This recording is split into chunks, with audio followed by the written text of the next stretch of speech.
but there's specific there's specific things that you need to do to outsmart your opponent when doing these things, okay? We're going to start off with the Marine versus Baneling test. Le test. So, the goal with the Marine split, obviously, is to minimize damage that the Banelings can do. Banelings can be the most cost-effective unit in the game or the most costly unit in the game. It all depends upon control, which is why the dance is always so fun. So for our test, we're going to do 20 Marines and 2 Medivacs. Let's say that versus, let's do 10 Banes. Oh, we're going to actually switch the terrain. We're going to do a field. We're going to give the Zerg +1 Ling speed and Baneling speed, wherever that is. Where is that?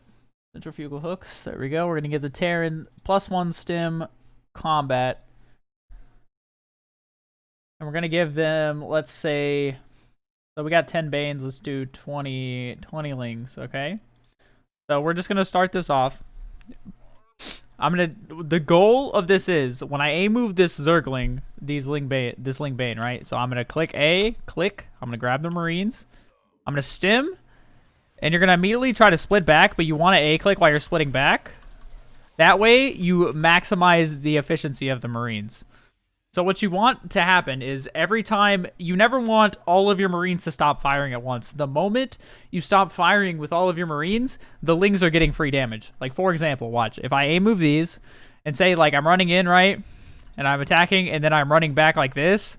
Like, the Lings are just A-moving and getting free damage, and I'm not really splitting, like, and therefore I lose, right? They become very cost-effective. You always want your Marines to be as arced and firing. So, like, you'll see a lot of pro Terran players, they stutter step during this and things like that. We're not focused on that. The most basic Marine split that you can do is a patrol. You can just patrol some of them like this, and they auto split themselves. And so now, if I patrol partially,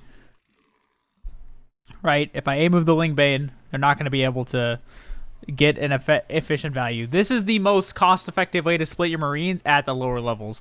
But I think at the higher levels, even then we still lose the fight, right?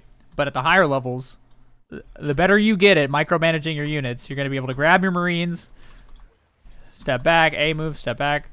You want to be getting as much damage as possible, split them all up, and wow, we live, right?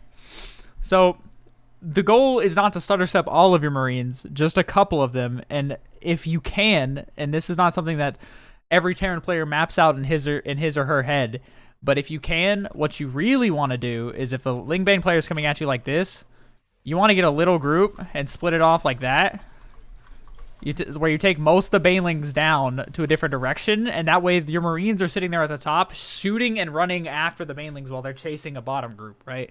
And this won't happen every time, but that's like the most optimal situation. And in a lot of cases, your Zerg opponent will try to target the biggest clump of Marines. And that will give, if you have your Marines, so like, for example, if I A-move this and I have like 5 Marines shooting down here, even if I have all of these guys up here, even if, okay, well, that didn't work out very well. Let's do this again. A-move.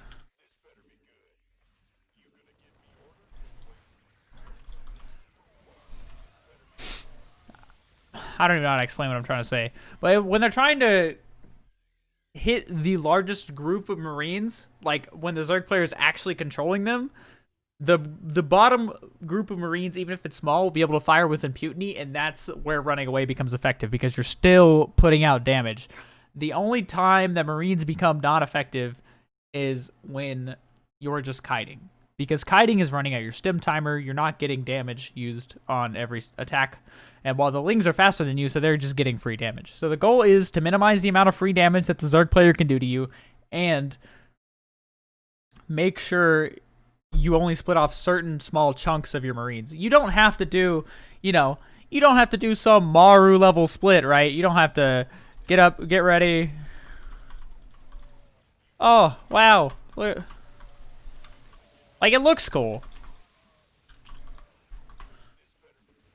Oh, let me target one. Like, we're not beyond, okay?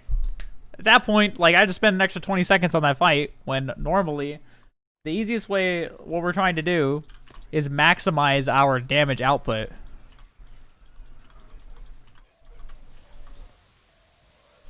There you go. See? That fight took about 10 seconds less. You'd be able to go back and macro faster, all that stuff, while still having the same outcome. Hope this helped. If you enjoyed, hit that like button, subscribe to the channel, and yeah, thank you so much for watching. My name is Grooverman, GM Random. Follow me on Twitch, all that good stuff. Thank you so much. Peace. Okay. Now, we're going to be doing tips and tricks number 2 right now. Number two dose. All right, and that is going to be how to split versus disruptors.